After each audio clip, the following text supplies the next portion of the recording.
Sir మీ ఇద్దరు friendship లాగే మీ సినిమాలన్నీ ఫ్రెండ్షిప్ బేస్డే ఉంటాయి ఎక్కువ. ఇప్పుడు నిరుద్యోగ నటులు తీసుకున్నా, శీష్ మహల్ తీసుకున్నా, డబుల్ ఇంజిన్ తీసుకున్నా, అన్నిట్లో ఎక్కువ ఫ్రెండ్షిప్పే ఉంటుంది. సో ఈ గోపిగాళ్ళ గోవా ట్రిప్ కూడా ఫ్రెండ్షిప్ అని చెప్పారు లాస్ట్ టైం మీరు టీజర్ ఈవెంట్.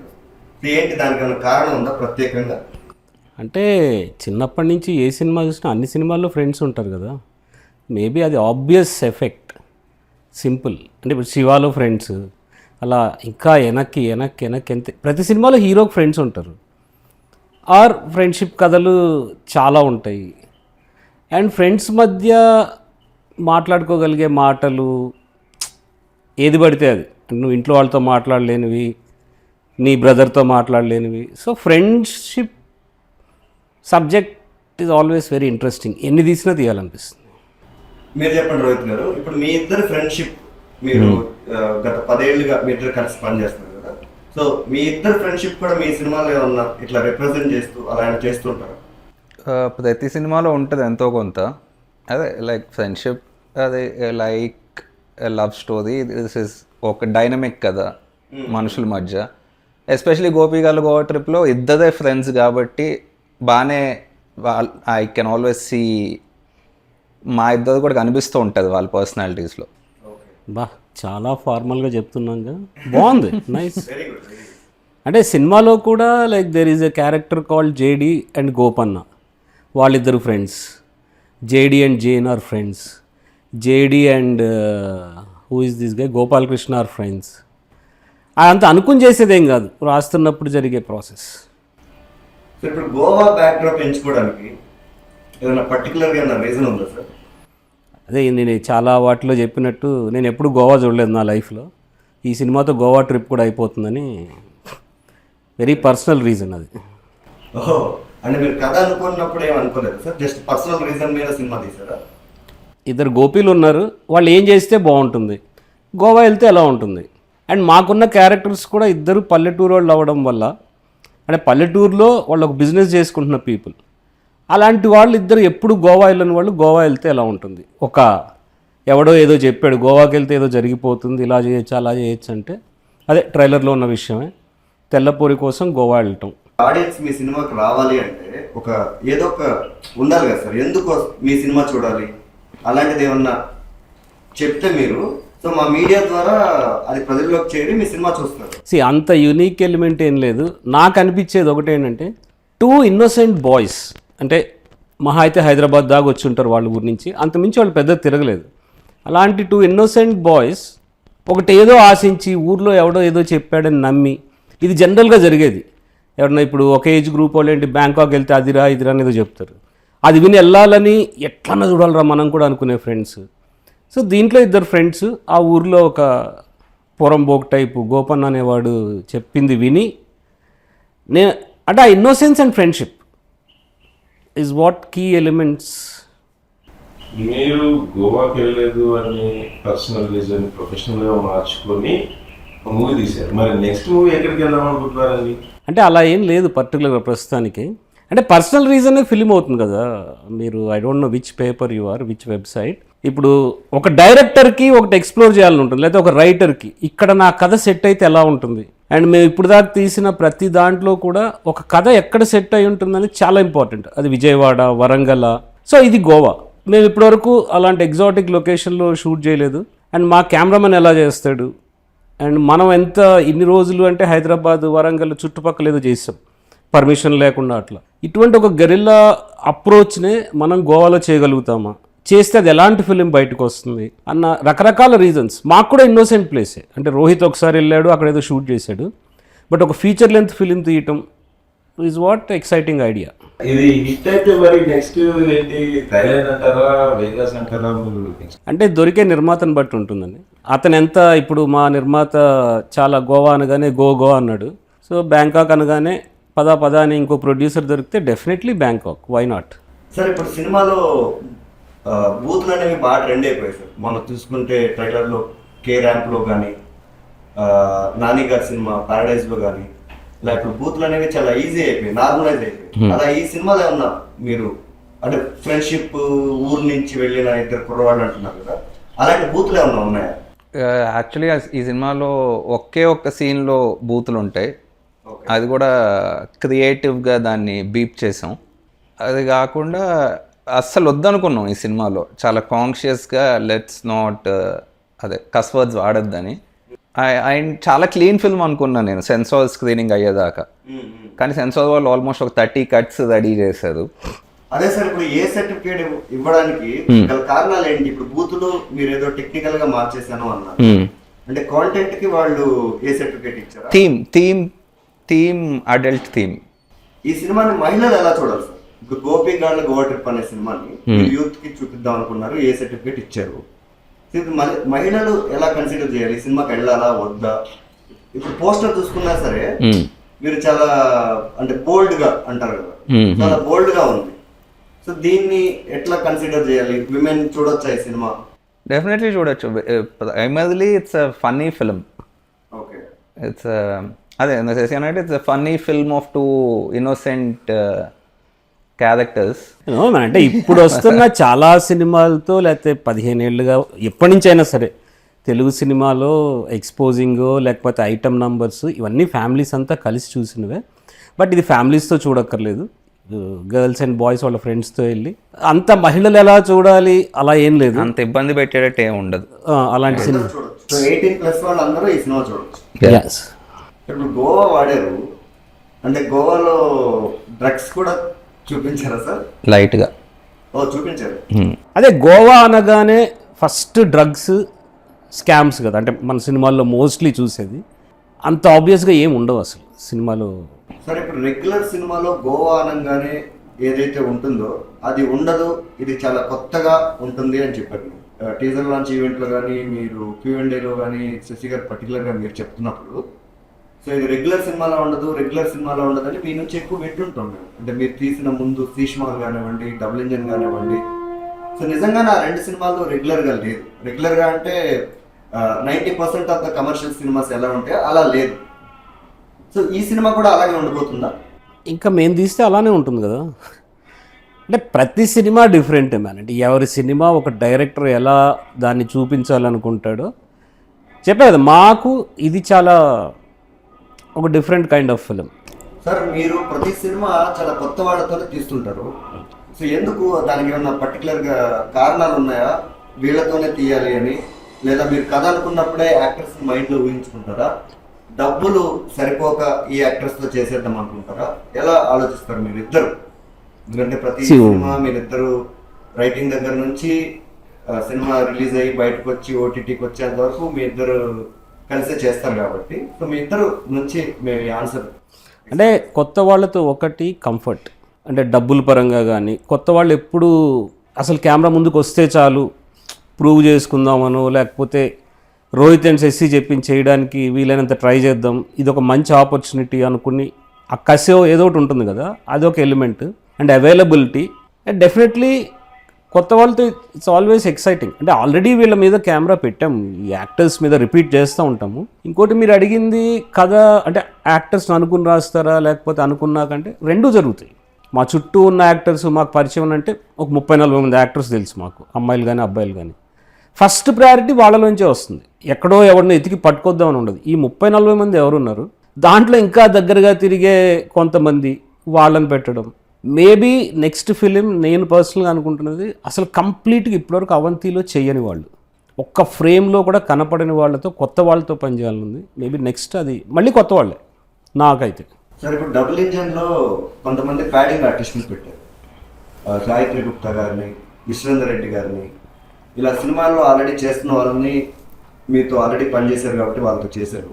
సో ఈ గోపిగాళ్ళ గోవా ట్రిప్లో అలాగే ఎవరైనా ప్యాడింగ్ యాక్టర్స్ ఉన్నారా సినిమాలు చేస్తున్న వాళ్ళు కానీ? అంటే అందరూ మరి న్యూ ఫేసెస్ లాగా కాకుండా, అరే వీడిని ఆ సినిమాలో చూసాం మనం, లేకపోతే వీడిని ఆ సినిమాలో చూసాం, అలా ఎగ్జైట్ అవ్వడానికి అట్లాంటివి ఏమన్నా ఉందా? పవన్ రమేష్ అని ఒక యాక్టర్ ఉన్నాడు, తను రీసెంట్గా 23 అనే సినిమాలోను హీఈస్ లిటిల్ నోన్. తను ఉన్నాడు కానీ ప్యాడింగ్ లాగా అనుకుని ఏం పెట్టలేదు. It was just out of కాదు. డబుల్ ఇంజన్లో గాయత్రి గుప్తా, విశ్వేందర్ రెడ్డి ప్యాడింగ్ అని కాదు. ఇప్పుడు విశ్వేందర్ రెడ్డి ఏజ్ గ్రూప్ ఉంది, ఆ ఏజ్ గ్రూప్ వాళ్ళు చాలా కష్టం. ఒక తాతలాగా అనే కొత్త యాక్టర్ని ఎతకడం కన్నా మనకు తెలిసిన అదే ఆ 30-40 మంది ఫ్రెండ్ సర్కిల్ అంట కదా, దాంట్లో విశ్వేందర్ రెడ్డి 1 పర్సన్. పని ఈజీ అవ్వాలి. మాకు తెలుసు ఆ యాక్టర్, అతనితో ఈజీగా చేయించుకోగలం. ఒకవేళ ఆయనకి ఏమైనా కష్టమైనా మనం చెప్పి చేయించుకోవచ్చు. అగైన్ గాయత్రి గుప్తా తను వేరే సినిమాలు చేసిందని కాదు, again part of the group and easy to work with artist, సింపుల్గా అయిపోతుంది. ఫ్రెండ్షిప్ మ్యాన్, ఫిల్మ్ మేకింగ్లో నాట్ జస్ట్ యాక్టర్స్, ఒక టెక్నీషియన్స్, ఫస్ట్ ఫ్రెండ్ కెమెరామెన్, తర్వాత music director, everyone.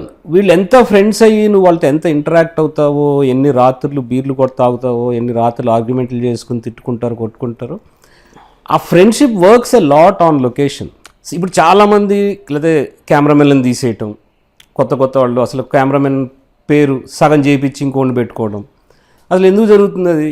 Until unless వాడికి ఏదైనా హెల్త్ ప్రాబ్లం వచ్చి ఇట్లా. నేను వినేది క్లాషెస్ వచ్చినాయి మాకు, లేకపోతే ఒక యాక్టర్తో క్లాషెస్. సో మాకు ఇప్పటివరకు అలాంటి సిచ్యువేషనే రాలేదు, just because of friendship. Film making అంటేనే కమరాడ్రీ, అంటే అందరం కలిసి రావటం, కలిసి ఒక సినిమాని డెలివర్ చేయటం అనేది, ఎస్పెషల్లీ లో బడ్జెట్ ఆర్ ఇంత తక్కువ బడ్జెట్లో చేసేటప్పుడు. నేను ఈ పూట వాడికి ఓకే అరే లంచ్ పెట్టలేను, ఒక ప్లేట్ ఇడ్లీ తిను అన్నా కూడా పెద్దగా పట్టించుకొని, అది చిన్న ఎగ్జాంపుల్, ఒక స్టే కావచ్చు, ఒక ట్రావెల్ కావచ్చు, అరే నీకు ఇస్తానన్న డబ్బులు ఈ డేట్కి ఇవ్వలేను, తర్వాత సర్లే అన్న పర్లేదు కానీ ఒక 500 ఉంటాయి అన్న ఇంటికి వెళ్ళడానికి, అవన్నీ పట్టించుకోకుండా నువ్వు జస్ట్ సినిమా మీదే కాన్సన్ట్రేట్ చేయొచ్చు. When your team is really close to you. నేను ఎవ్వరికీ ఎక్స్ప్లెనేషన్ ఇవ్వదలుచుకోలేదు, అన్న వాడికి కొంచెం ఎక్కువ లెంత్ క్యారెక్టర్ ఇచ్చావు, నా మొహం మీద క్లోజప్ పెట్టలేదు, ఇవి ఏమి ఉండవు. షూట్ని ఎంజాయ్ చేయాలి, పని చేసుకుని వెళ్ళిపోవాలి. శశి గారు, మీరు మాట్లాడుతుంటే అనిపిస్తుంది మీకు 25 సంవత్సరాల సినిమా ఇండస్ట్రీ, ఫ్రెండ్షిప్, పని ఇదంతా ఉంది కదా. సో ఇవన్నీ మీరు రెగ్యులర్ గానే వింటూ ఉంటారు, వాట్ ఎవర్ మీరు ఇప్పుడు ఏదైతే చెప్పిందో క్లోజ్అప్ గురించి యాక్టర్స్ అలిగారని, ఇండస్ట్రీలో ఇన్సైట్ జరిగేది. సో ఈ 25 సంవత్సరాల మీ సినిమా ఎక్స్పీరియన్స్ ఎవరైనా మీకు ఏమన్నా ఈ సినిమాకి హెల్ప్ చేశారా? అంటే ఇప్పుడు మీకు హరీష్ శంకర్ గారు ఒకప్పుడు ఫ్రెండ్ అని ఒక ఇంటర్వ్యూలో చెప్పారు, గోపి మోహన్, చంద్ర సిద్ధార్థ్ గారు, ఇలా మీరందరితో కలిసి పనిచేశారు, తిరిగారు, మీరందరూ కలిసి ఒక చోట ఉన్నారు. వాళ్ళు ఏమన్నా మీ సినిమాకి హెల్ప్ చేస్తున్నారు? లేదు, అంటే నేను 2009-10లోనే వాళ్ళందరితో ఒక రకమైన అంటే వాళ్ళు మెయిన్ స్ట్రీమ్లోకి వెళ్ళిపోయారు. అప్పుడు దాకా కలిసి గ్యాదర్ అవటం, ఛాయలు తాగటం ఇట్లా ఉండేది. కానీ తర్వాత హరీష్ ఫిలిమ్స్లోకి వెళ్ళిపోవడం, అందరూ నా ఫ్రెండ్స్ అందరూ ఎక్సెప్ట్ నేను తప్ప. సో పర్టికులర్గా వాళ్ళని వెళ్ళి హెల్ప్ అడిగేంత సిచ్యువేషన్ అయితే ఎప్పుడు రాలేదు. మేబీ ప్రమోషన్కి పిలిచి అడిగితే ఏమన్నా ప్లస్ అవుతుంది, లేకపోతే హరీష్ వస్తే హరీష్ మాట్లాడితే, లేదా గోపి మోహన్ అనిపిస్తే అడగాలి తప్పితే యాజ్ పార్ట్ ఆఫ్ ప్రొడక్షన్ ఈ 12 years. అంటే ఇంకొకటి ఏంటంటే వెరీ ఇంట్రెస్టింగ్ థింగ్, 2013 నవంబర్ 14 మేము ఫస్ట్ డే షూట్, నేను రోహిత్ కలిసి మేము శీష్ మహల్ మొదలుపెట్టిన రోజు, మళ్ళీ 12 ఏళ్ళకి ఆ డేట్కి మా థియేట్రికల్ 3వ సినిమా. మిగతా చాలా రిలీజ్ అయిన ఈ మధ్యలో, బట్ థియేట్రికల్గా 3వ సినిమా. Interesting coincidence. ఇది గోవా ట్రిప్ అన్నారు కదా, ట్రావెల్ బేస్డ్ ఫిల్మా లేదా ట్రిప్పీగా ఉంటుంది? అంటే మీ పోస్టర్స్ అన్ని చాలా కలర్ఫుల్ గా, డ్రీమీగా, ట్రిప్పీగా ఉన్నాయి. అలా ఏమైనా డిజైన్ చేశారా? గోవా అంటే జనాలు ఎక్స్పెక్ట్ చేస్తారు కదా సార్, ఏదైనా ట్రిప్ లాంటిది. అదే గోవా యూజువలీ కాస్త యాజ్ ఎ టూరిస్ట్ నువ్వు వెళ్ళినప్పుడు కూడా అక్కడ ఉండే జనం, ప్లేసులు, రోడ్లు ఇవన్నీ ఒక మ్యాజికల్ వైబ్ ఉంటుంది. అండ్ అంటే బికాజ్ ఆల్కహాల్ తక్కువ దొరుకుద్ది కాబట్టి ఇంకా you can, the place it self is very trippy. So I think that just slipped in to the film. So ఇందాక మీరు అన్నట్టు మ్యాజికల్ ఫిల్మ్ అన్నారు. కొంతమంది లాస్ట్ టైం ఒక మీ సినిమాలో యాక్ట్ చేసిన అజిత్ మోహన్ బాచి గారు మ్యాగ్నస్ ఓపస్ అన్నారు. సో ఏంటి సార్ అంటే మ్యాజికల్ అంటే, ఇప్పుడు చాలా రోజులు అయిపోయింది మనం చూసి సినిమాల్లో మాయమైపోవడాలు, ప్రత్యక్షం అవ్వడాలు, అట్లాంటివి ఏమన్నా మీరు మ్యాజికల్ అంటే అట్లాంటివి ఏమన్నా మ్యాజిక్ చేశారా ఈ సినిమాలో? అలాంటివి ఏమన్నా చిన్న పార్ట్ లాంటివి ఏమన్నా ఉందా? ఒక క్యారెక్టర్ ఉంది గోపాలకృష్ణ అని, తను సినిమాలో వన్స్ తన సీన్స్ స్టార్ట్ అయ్యాక, తన ఎంట్రీ అయ్యాక ఒక మ్యాజికల్ ఎలిమెంట్ తనతో పాటు ఉంటుంది. తను ఒక రూటెడ్ మానసికుడ్ టైప్. అంటే లైక్ ఆయన చెప్పే మాటలు, ఆయన చేసే పనులు, కొంచెం డ్రగ్స్ కూడా ఆ క్యారెక్టర్ అసోసియేటెడ్గానే వస్తాయి సినిమాలోకి. సో అక్కడ that character is the magic element. తనతో ఇంకా గోపీస్ ఇంటరాక్షన్ అవడం వల్ల వాట్ హ్యాపెన్స్, తను తీసుకెళ్లే ప్లేసెస్ కానీ. ఇప్పుడు గోపి గాళ్ళు అన్నారు, ఇద్దరు గోపిలో అన్నారు. ఇప్పుడు మీరు చెప్తున్న క్యారెక్టర్ కూడా గోపాలకృష్ణ అంటున్నారు. ట్రైలర్ లాస్ట్ లో నాకు తెలిసి ఆయన అయి ఉంటాడు అనుకుంటా, గోపాలకృష్ణ క్యారెక్టర్ ఫ్లూట్ ప్లే చేస్తూ ఉంటే ఆ బీచ్ ముందు నుంచి ఇలా ఒక ఆవు వెళ్ళిపోతుంది.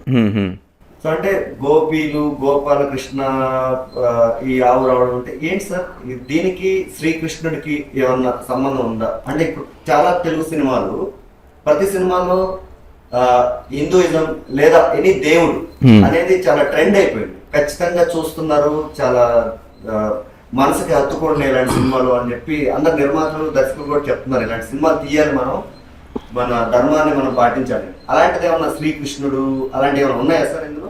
అన్నీ కోయిన్సిడెంట్లుగా జరిగినవే. యాక్చువల్ చెప్పాలంటే గోపాలకృష్ణ క్యారెక్టర్ అనేది సినిమాలో అంత లెంత్ కాదు. నేను చేసిన జేడి అనేది చాలా లెంతీ క్యారెక్టర్, అదే ఫస్ట్ అనుకున్న స్క్రిప్ట్లో. ఆ ప్రొడ్యూసర్ ఆ క్యారెక్టర్ చేసింది. తనతో నేను రెక్కీకి వెళ్ళినప్పుడు తనతో ఇంటరాక్షన్ వల్ల ఓకే ఈ క్యారెక్టర్ ఇలా డెవలప్ అయితే బాగుంటుంది అనుకుని డెవలప్ అయిన క్యారెక్టర్ అది. దానికి ఇన్స్పిరేషన్ అంటే నా ఊరికి చిన్న రెఫరెన్స్, ఈజీ రైడర్ అనే ఫిల్మ్లో జాక్ నికల్సన్ క్యారెక్టర్ ఒకటి ఉంటుంది. ఇద్దరు బైకర్స్ వెళ్తూ ఉంటే 2 సీన్లే తనవి, ఒకటి పోలీస్ స్టేషన్లో ఉంటుంది, ఒకటి నైట్ సీన్. ఊరికే అలాంటి ఒక వియర్డ్ క్యారెక్టర్ తగిలితే ఎలా ఉంటుంది ఈ గోపీలకి, అండ్ అదే ట్రావెల్ చేపిస్తే కదని. అండ్ ఆ క్యారెక్టర్తో మేము ఫస్ట్ మా ఊర్లో షూటింగ్ మొదలుపెట్టి 3 రోజుల తర్వాత గోవా రీచ్ అయినాక మా ప్రొడ్యూసర్ సాయి, గోపాలకృష్ణ క్యారెక్టర్ చేసిన అతను, తన సంచిలోంచి ఒక ఇంత పెద్ద ఫ్లూట్ తీసి వాయించడం మొదలుపెట్టాడు. నాకు అప్పటిదాకా తెలియదు. అంటే సాయి ఆల్మోస్ట్ 15 ఇయర్స్ నుంచి ఫ్రెండ్. నువ్వు ఫ్లూట్ వాయిస్తావా అంటే యా అన్నాడు. చాలా బ్యూటిఫుల్గా ఫ్లూట్ వాయిస్తే ఓకే ఒక ఎలిమెంట్ బాగుంది, ఇది కూడా వాడదాం ఫ్లూట్ వాయించే ఎలిమెంట్. దెన్ ఒక సీన్లో అన్ఎక్స్పెక్టెడ్లీ ఒక మ్యాజికల్ థింగో లేకపోతే ఒక దెయ్యాల్లాగా మాయమయ్యే థింగ్ జరిగే చోట మేము ఆ సీన్ షూట్ చేస్తున్న దాని పక్కనే బృందావన్ అని చెప్పి ఒక లాడ్జ్ ఉంది. అన్ని కోయిన్సిడెంట్లే, మాకున్న బడ్జెట్కి మేము బృందావన్ అని ఆలోచించి బోర్డు పెట్టి అంత సీన్ లేదు. అండ్ ఇంకోటి ఆ ఆవు వెరీ బ్యూటిఫుల్ కోయిన్సిడెన్స్. అది పేర్లు గోపి గోపాలకృష్ణ ఇలా తప్పితే అసలు కృష్ణుడు అసలు ఆ ఎలిమెంట్ అసలు అనుకోలేదు. అన్నీ యాక్సిడెంట్లుగా జరిగినాయి. సార్ ఇప్పుడు ఫ్యూచర్ లో మీ ఇద్దరు కలిసే సినిమాలు చేస్తారా? మీ ఇద్దరి నుంచి విడివిడిగా ఏమన్నా సినిమాలు ఎక్స్పెక్ట్ చేయొచ్చు? నెక్స్ట్ ఇయర్ కంపల్సరీ జరుగుతుంది అది. అంటే ఇద్దరం కలిసి ఒక సినిమా మీదే కాన్సన్ట్రేట్ చేసి ఇద్దరి ఎఫర్ట్స్ కానీ ఎనర్జీస్ వెళ్తున్నప్పుడు, డబ్బులు ఫ్లోట్ అవుతున్నప్పుడు ఇద్దరం 2 సినిమాలు చేస్తే ఓకే, పని ఎట్లా షేర్ చేసుకుంటాం, టీం ఎట్లా డివైడ్ అవుతుంది అనేది డిఫరెంట్ థింగ్. బట్ ఇంకొంచెం కంఫర్టబుల్గా ఒక 2 సినిమాలు తయారైతే నెక్స్ట్ ఇయర్ మేబీ 2 ఒకే రోజు రిలీజ్ అయితే అది మరీ డ్రీమీలే. బట్ ఇద్దరం 2 ప్రొడక్షన్స్ చేయటం అనేది డెఫినెట్గా జరుగుతుంది. అది ఒకటి ప్రోడక్టివ్ యాంగిల్, ఇంకొకటి కైండ్ ఆఫ్ చూద్దామని ఉంది. ఇద్దరం ఒకళ్ళ సపోర్ట్, తన సొంత కథ నా సొంత కథ, అసలు కథలో మేబీ ఒక నెరేషన్ యాజ్ అ క్లోజ్ ఇంత అసోసియేషన్ ఉంది కాబట్టి ఒకసారి నెరేట్ చేసుకుని డిస్కషన్ చేస్తాం. కానీ బట్ ఆన్ లొకేషన్ కొంచెం డిఫరెంట్ ఎక్స్పీరియన్స్ ఇవ్వడానికి. జెసి గారు మీరు చెప్పారు ఇద్దరు నల్లగా ఉన్న గోపీలు తెల్లపూరి కోసం అంటారు. పోస్టర్ లో కూడా మీరు చాలా క్లియర్ గా మెన్షన్ చేశారు, ట్రైలర్లో అన్నిట్లో అది కూడా మీరు అదే అన్నారు. ఏంటి sir me obsession on white women? చాలా యూనివర్సల్ థింగ్ అది. అంటే ఇక్కడ ఫెయిర్ స్కిన్ అనేది not just white women. So అలా ఇప్పుడు మనకు కూడా లోకల్గా ఇట్స్ చాలా పెద్ద విషయం కదా, గ్రోయింగ్ అప్ ఇలా కాస్త ఫెయిర్గా ఉన్న ఫ్రెండ్స్, కొంచెం డార్క్గా ఉన్న ఫ్రెండ్స్, వాళ్ళ మధ్య ఒక రకమైన ఇన్బిల్ట్ ఏమంటారు థాట్ అనిపిస్తుంది. అంటే even before you know it. So అలాంటి ఒక వెరీ స్టాండర్డ్ కాదు, వెరీ బేసిక్ ఫ్యాంటసీ అది. And including pan, the whole white woman thing is especially kotta generation ki they are exposed to the internet very early. So adoka regular obsession, nothing new about it. And అంటే ఇదొక్కటే కాకుండా మన especially south Indian సినిమాలో north Indian అక్కడ హీరోయిన్స్ని తీసుకొచ్చి పెట్టడం, hero skin tone ఏదైనా కానీ, అంటే ఒకప్పుడు తెలుగు సినిమాల్లో ఉన్నారేమో కానీ లిటిల్ ఏమంటారు dark skin or brown skin women, otherwise తెల్లగా ఉండాలి అమ్మాయి హీరోయిన్ అంటే. నేను ఒక చిన్న రెఫరెన్స్ ఇస్తాను. నివేత ప్రకాశం అని చెప్పి ఒక స్టాండప్ కమెడియన్ ఉంది, హూజ్ ఎ తమిళియన్. ఆ అమ్మాయి చాలా బ్యూటిఫుల్ జోక్ వేస్తుంది. మా తమిళ వాళ్ళకి ఎంత అంటే, తను తమిళ అమ్మాయి కాబట్టి అందరికీ తెల్ల హీరోయినే కావాలి, లేకపోతే పెళ్లి చేసుకుందాం అంటే తెల్ల అమ్మాయే కావాలి, పిల్లలు తెల్లగానే పుట్టాలి. ఇది ఒక ఇట్లా ఉంది మన సొసైటీలో. కానీ అంటే చిన్న పిల్లలు పుట్టినప్పుడు కూడా అబ్బా వాళ్ళ నాన్న కలర్ వచ్చింది, వాళ్ళ అమ్మ కలర్ వచ్చి ఉంటే బాగుండేది, జస్ట్ బార్న్ బేబీస్ గురించి ఏంటి అది ఉంది మన లోపల. నా ఎగ్జాంపుల్ చెప్తా ఒకటి. నేను హంపి, గోవా ఫస్ట్ టైం వెళ్ళా, బట్ హంపీకి రెగ్యులర్గా వెళ్తూ ఉంటా. అక్కడికి వెళ్తే నాకు ఫారినర్స్ ఏం అనిపించరు, ఉమెన్ ఆర్ మెన్. ఇదే నేను ఇక్కడ మెట్రోపాలిటన్ కేఫ్లో కూర్చుంటే పక్కన ఎవరన్నా పాస్ అవుతున్నారు అనుకోండి, ఒక ఫారినర్, టక్కన ఐస్ అట్ టర్న్ అయ్యి ఏంటి ఇక్కడ తిరుగుతున్నారు వీళ్ళు తెల్లోళ్ళు అన్న ఒక ఏదో some sense, it's like that. అలాగే ఊర్లో ఉన్న అబ్బాయిలకి, ఊర్లో అని కాదు, అది ఊరనే కాదు, సిటీలో ఎక్కడున్నా కూడా ఈ white women, foreign women obsession. ఎందుకు బ్యాంకాక్ టూరిజం అంత ఉంటుంది? బ్యాంకాక్కి వెళ్ళి ఏం చేస్తారు మన వాళ్ళు, దేనికోసం వెళ్తారు? మాట్లాడేదే అది. ఇది ప్యూర్లీ అంటే ఉమెన్ మధ్య ఎలాంటి డిస్కషన్ ఉంటుందో నాకు తెలియదు about white men, but men మధ్య మాకు తెలిసింది. సో దాన్ని ఒక కథ అయితే ఎలా ఉంటుంది అంతే తప్పితే అబ్సెషన్ అయితే ఉంది, న్యాచురల్గా ఉంటుంది. అంటే రేసిజం గురించి, కలర్ డిస్క్రిమినేషన్ గురించి అలా ఈ సినిమాలో టచ్ చేశారు సార్ మీరు ఆ పాయింట్స్ అలాంటివి? పర్సనల్ లెవెల్ అంటే దీస్ టూ బాయ్స్ వాళ్ళిద్దరే లీడ్ కాబట్టి ఫిలింలో at one point in the film వాళ్ళకి గోవా వెళ్ళినప్పటి నుంచి ఒక రకమైన ఇన్ఫీరియారిటీ స్టార్ట్ అవుద్ది. స్కిన్ కలర్ గురించి కాన్వర్జేషన్ ఉంటుంది చాలా సటిల్గా. అంటే డైలాగ్ చెప్పేస్తా నేను, ఒక ఇంటికి వెళ్తే ఏంద్రా మనం నల్లగా ఉన్నామని బయట కూర్చోబెట్టిర్రు అనే ఒక డైలాగ్, అది ఇంప్రోవ్లో వచ్చిందో చెప్పామో నాకు గుర్తులేదు. సో అది ఉంటుంది కానీ అది టాపిక్ కదా సినిమాకి. అసలు వీళ్ళ కళ తీరిందా లేదా? సరే, ఇప్పుడు మీరు అనుకున్న కథకి మీరు అనుకున్న వాళ్ళనే తీసుకుంటారు, మీకు తెలిసిన ఫ్రెండ్స్ వాళ్ళ ఆ సర్కిల్లోనే మేము తీసుకుంటాం అంటారు. సో వాళ్ళు మీరు అనుకున్న కథకి వాళ్ళు న్యాయం చేశారు సార్? అందరు యాక్టర్స్, డైరెక్టర్ చెప్పాలి, చేశారు, బాగా చేశారు, చాలా బాగా చేశారు. ఈ సినిమా నుంచి యూత్కి ఏమన్నా మీరు మెసేజ్ ఇవ్వదలుచుకున్నారా సార్? మెసేజ్ ఏం లేదు, గోవా వెళ్ళండి, చిల్ చేయండి. వైట్ ఉమెనా లేకపోతే బీచెస్ మంద, it's up to them, but a simple chill film. And ఇంకొకటి, it's not a comedy film, it's a fun friendship film. జనరల్గా గోవా ఫిలిమ్స్ అన్నీ ఎంతో కొంత గోవా సినిమాలో చాలా సీరియస్గా తీసినవి తప్పితే ఏమున్నాయో నాకు తెలియదు. గోవా అనగానే ఒక కామెడీ అక్కడికి వెళ్ళేవో అలా ఉంటాయి కదా ఎక్స్పెక్టేషన్స్, కానీ రైటింగ్ అప్పుడు కానీ అలా ఏం ఉండదు. It's a very simple funny film. 1:45 సినిమా లెంత్. జస్ట్ ఫస్ట్ హాఫ్ ఇలా ఫట్మన్ అయిపోతుంది, 55 minutes. First half is 45. అదొకటి నేను యాక్చువల్లీ నాకు చాలా ప్రతి సినిమా 2 గంటల లోపే, ఇది ఇంకా తక్కువ, ఆ 2 సినిమాల కన్నా ఇంకా తక్కువ. అండ్ నెక్స్ట్ మాకైతే 90-minute ఫిలిమ్స్, అలా టైట్ ఫిలిమ్స్ చేయాలని ఉంది. అంటే దానికి ఇండస్ట్రీ ఒక అబ్జెక్షన్ ఉంటుంది, 2 గంటలు లేకపోతే ప్రేక్షకుడు సాటిస్ఫై అవ్వడండి వాడు పెట్టిన డబ్బులకి, ఇలా ఇదేంటి ఇలా వచ్చాను అలా అయిపోయింది అనుకుంటారు అని ఒకటి. ఇప్పుడు కాదు, నేను 10-15 ఏళ్ళ నుంచి వింటున్నా ఈ మాట. నేను ఎప్పుడు షార్ట్ లెంత్ ఇలా 90-minute ఫిలిమ్స్ చెప్పినప్పుడు అలా ఏం కాదు, చూసినంతసేపు ఎంగేజింగ్గా ఉంది, బయటకు వచ్చామా, దట్స్ ఇట్, అయిపోయింది సినిమా. అదేం హార్డ్ హిట్టింగ్గా లేకపోతే అన్నీ కాదు. నీ టైంని తక్కువ కన్జ్యూమ్ చేసింది, నిన్ను ఎక్కువ పెయిన్ఫుల్గా థియేటర్లో కూర్చోబెట్టలేదు. ఈవెన్ ఈ సినిమాకు కూడా వన్ ఆఫ్ ది డిస్ట్రిబ్యూటర్ అదేంటి 2 గంటలు లేదా, కష్టం అండి అయితే అని హ్యాండ్ ఇచ్చాడు మాకు, 2 గంటలు లేదని ఒక reason. So it's fine. November 14th థియేటర్స్కి రండి, ఫ్రెండ్స్తో రండి. And we invite all the gopis and friends. And Gopi అనే వాళ్ళకి ఫ్రీ టికెట్ ఇవ్వాలని ఒక ప్లాన్ ఉంది, అట్లీస్ట్ ఒక 500 మంది గోపీలకి. అది డిస్కషన్లో ఉంది, దానికి చాలా డబ్బులు చాలా అంటే 70-80 వేలు అవుతాయి. ట్రై చేస్తున్నాం. Otherwise come to theatres and watch the film. Sir, technicians గురించి వస్తే, ఇప్పుడు మీరిద్దరు ఇండిపెండెంట్గా స్టార్ట్ చేసి మొదటి నుంచి మీరు ఏవైతే షార్ట్ ఫిల్మ్స్ కానీ, వెబ్ సిరీస్ కానీ, మొన్న రిలీజ్ చేసిన శీష్ మహల్ కానీ, డబుల్ ఇంజన్ కానీ, ఎక్కువ శాతం అంటే దాదాపు 90% మీ సినిమాలన్నిటికీ మ్యూజిక్ డైరెక్టర్ వివేక్ సార్ గారు. సో ఆయన ఇప్పుడు చాలా ఫేమస్ అయిపోయారు, రేంజ్కి వెళ్ళిపోయారు ఒక రేంజ్కి.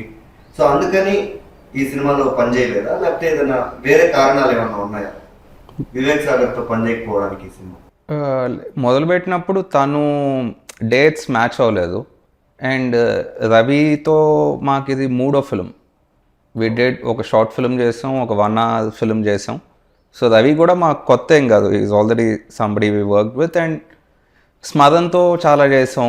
అవి తక్కువ రిలీజ్ అయినాయి, తక్కువ అసలు స్మదన్తో చేసినవి ఏవి రిలీజ్ అవ్వాలి. Actually we done 3-4 projects with him. So nothing like that, whoever is available. Or sometimes కొత్త యాక్టర్స్తో చేసినట్టే, కొత్త కెమెరామెన్తో చేసినట్టే, even musician, it's interesting to work with new. ఈ సినిమా ట్రైలర్ చూస్తున్నప్పుడు ఎక్కువగా మా దృష్టికి నచ్చింది ఏంటంటే సార్, విజువల్స్. అంటే గోవాని ఇప్పటివరకు ఎప్పుడు ఎవరు చూపించలేదు ఇలా అనే ఫీలింగ్ మాకు కలిగింది. గోవా అనగానే ఎక్కువ శాతం బీచ్లు ఉంటాయి, వైట్ ఉమెన్ ఉంటారు, ఇవే ఉంటాయి, డ్రగ్స్ అన్నీ ఉంటాయి. కానీ విజువల్ ప్రజెంటేషన్ అనేది చాలా బ్యూటిఫుల్గా ఉంది ఈ సినిమా. సో ఈ సినిమాకి పనిచేసిన సినిమాటోగ్రఫర్ గురించి ఏం చెప్పండి? ఇలా cinematographer like friend Shashank, double engine కాకుండా ఇంకా చాలా చేసేంతంతో very exciting cinematographer. So Shashank ఎలా చూస్తాడు గోవాని? నిరుద్యోగ నటులు మా ఫస్ట్ కలిసి పనిచేయడం, తర్వాత మెయిన్ డబుల్ ఇంజన్, ఆ తర్వాత చిన్న చిన్నవి అవి ఇవి చాలా చేస్తూ ఉన్నాం. అండ్ అగైన్ శశాంక్కున్న ఒక ఎక్సైట్మెంట్ మాలాగే, చాలా క్యాజువల్గా తాపత్రయం అనుకో, అంటే మనం కంగారు పడినా కాదు అనుకుని తను కొంచెం టైం తీసుకుని ప్లస్ ఆ గెరిలా స్టైల్కి అలవాటు పడి ఉండటం. ఇక్కడ తీద్దాం అనగానే నువ్వు అనకుండా ఇక్కడ తీద్దాం, ఇక్కడ ఏం దొరుకుతుంది మంచి shot. So comfort man, is a beautiful cameraman. ఇంకా చాలా చేయాలని శశాంక్తో. రోహిత్ గారు మీరు చెప్పండి, ఆన్ సెట్ సినిమాటోగ్రాఫర్ శశాంక్ గారు ఎలా ఉంటారు, ఎలా పనిచేస్తారు? లక్కీలీ మేము ముందు నుంచి పనిచేసిన విత్ ఆల్ కెమెరామెన్ ఒక రకమైన కామ్ ఉంటుంది. సో కామ్ అంటే వాళ్ళు పర్సనల్గా కామ్ ఉంటారన్నా, మేకింగ్ రెండు వాళ్ళు personally the very calm silent types. And ఆ ఎనర్జీ సెట్కి ట్రాన్స్లేట్ అవుతుంది. Cameraman when he's a calm character, అంటే కంగారు పడరు, కంగారు పెట్టరు, అదవదు, ఎవరినేమందు, లైక్ అన్నీ.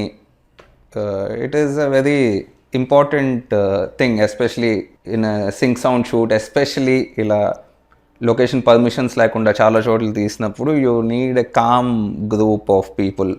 అది ఆ విషయం అర్థమయ్యి మనం అక్కడ షూట్ జరుగుతుందని ఎవరికి తెలియకూడదు. ఆల్మోస్ట్ మేము తీసిన చాలా అవుట్డోర్ లొకేషన్స్లో అది తెలిసే లోపల అక్కడ నుంచి వెళ్ళిపోవాలి. So that ways he is perfect. ఇంకొకటి మనకి సింక్ సౌండ్, రోహిత్ అన్నట్టు సింక్ సౌండ్ అనే సెన్స్ ఉండడం కెమెరామెన్కి. అదే మన సినిమాల్లో రెగ్యులర్గా ఏంటంటే అదొక natural habit. Track and trolley వాళ్ళకో లేకపోతే వీళ్ళకి చిన్న సజెషన్ కెమెరామెన్ వైల్ డూయింగ్ ఇస్తూ ఉంటారు. అరే కొంచెం లెఫ్ట్కి వెళ్ళు, వాట్ ఎవర్, కొంచెం ఫోకస్ చూసుకో. ఎందుకంటే డబ్బింగ్ కాబట్టి అది అలవాటు అయిపోయింది కెమెరామెన్ మాట్లాడడం అనేది జనరల్గా. అలా కాకుండా సింక్ సౌండ్ని, ఆ సెన్స్ని అర్థం చేసుకోవడం. అండ్ ఇంకొకటి బూమ్ మైక్స్ పెట్టాలి. జనరల్గా దీంట్లో ఉండవు మనకు రెగ్యులర్ డబ్బింగ్ చేసే సినిమాల్లో. సో వాళ్ళకి తగ్గట్టు అడ్జస్ట్ అవ్వడం ఒక్కో సిచ్యువేషన్లో. అన్న ఇక్కడ బూమ్ పెట్టలేకపోతున్నాం అంటే తను అది కూడా అర్థం చేసుకుని తన కంపోజిషన్ అడ్జస్ట్ చేసుకుని ఇప్పుడు ఓకేనా. సో ఆ సెన్సిబిలిటీస్ అన్నీ శశాంక్ ఉన్నాయి కాబట్టి it's very easy to work. And especially calmness. తను చెప్పింది అవతల ఒక యాక్టర్కో వాళ్ళకు అర్థం కాకపోతే లేకపోతే ఒక సెట్ ప్రాపర్టీ జరపాలంటే తనే వెళ్ళి దాన్ని ఎక్కడ కావాలో అక్కడ ఫ్రేమ్లో పెట్టుకుని వచ్చి మళ్ళీ ఇది చాలామంది కెమెరామెన్స్ చేస్తారు, but comfortable cameraman basically. Rohit గారు, ఎందుకు ప్రతి సినిమా మీరు సింక్ సౌండ్తోనే చేస్తారు? అంటే మీరు డబ్బింగ్ సినిమాకి ఏమైనా అగేన్స్టా, లేదా క్వాలిటీ గురించి అలాంటివి ఏమన్నా ఇన్హిబిషన్స్ మీకు ఉన్నాయా? సింక్ సౌండే చేయడానికి గల కారణాలు మీ అన్ని సినిమాలో సింక్ సౌండ్. అది అంటే మేము పనిచేసేది అంటే చాలా ట్రైన్డ్ యాక్టర్స్తో కూడా పనిచేసాం. అలా కాకుండా లాట్ ఆఫ్ అదే న్యూ యాక్టర్స్ ఆర్ నాన్ యాక్టర్స్తో పనిచేస్తాం. Sound is half the performance ఇలా. అండ్ మేము చేసేవాటిలో కూడా కాన్వర్జేషన్ రియలిస్టిక్గా ఉండాలి. రియలిస్టిక్ అంటే ఓకే ఒక ఇద్దరు మాట్లాడుకుంటే వాళ్ళు నిజంగా ఫ్రెండ్స్ అన్న విషయం కన్వే అవ్వాలి నీకు ఇన్ చాలా తక్కువ. సో ఆ రకంగా ఇట్స్ డిఫరెంట్ రెండు డిఫరెంట్ మెథడ్స్ అవి, సింక్ సౌండ్ డబ్బింగ్. ఒక్కసారి దీనికి అలవాటు పడ్డాక అసలు దాని అప్రోచే డిఫరెంట్ ఉంటుంది. డబ్బింగ్ సినిమా నువ్వు కంపోజ్ చేసే షార్ట్ లెంత్లు, కట్ పాయింట్లు అన్నీ మారిపోతాయి మొత్తం. అంటే ఏమంటారు, క్రికెట్కి ఫుట్బాల్కి ఉన్నంత తేడా ఉంటుంది. It's different game all together. So ఆ రకంగా ఇట్స్ అండ్ లైవ్ ప్రాంప్టింగ్ ఉంటుంది డబ్బింగ్ అంటే. ఎవరినో ఒక అసిస్టెంట్ డైరెక్టర్ ఎవరో స్క్రిప్ట్ పట్టుకుని చెప్పడం. అంటే నటనలో వాచకం అనేది అది రోహిత్ అన్నట్టు half the performance is dialogue. కాబట్టి ఇదొక స్టైల్, మాకు నచ్చిన స్టైల్. చాలా కష్టం మనకి సింక్ సౌండ్ అనేది, ఎస్పెషల్లీ గెరిల్లా షూట్స్లో నువ్వు ఎవరిని కంట్రోల్ చేయలేవు. కానీ దిస్ లాట్ ఆఫ్ ఫన్. అలా చేయగలగడం it feels like achievement. Rohit and Shashi మీరిద్దరు చాలా పెద్ద ఫ్యాన్స్ ఆర్జీవి గారి. సో ఆర్జీవి గారితోనే ఇప్పుడు పోటీకి వస్తున్నారు. November 14th ఆయన 30 సంవత్సరాల తర్వాత శివ రిలీజ్ చేయడం, మీ సినిమా కూడా గోపికళ్ళు గోవా ట్రిప్ ఆ రోజు రిలీజ్ అవ్వడం, మీకు ఎలా అనిపిస్తుంది? మీ ఇన్స్పిరేషన్తో సినిమా రిలీజ్ చేయడం అనేది? అంటే ఆయన టెండూల్కర్ అయితే మేము అభిషేక్ శర్మ. మా పిచ్చి షాట్లు ఏమో మేము ఆడుకుంటాం.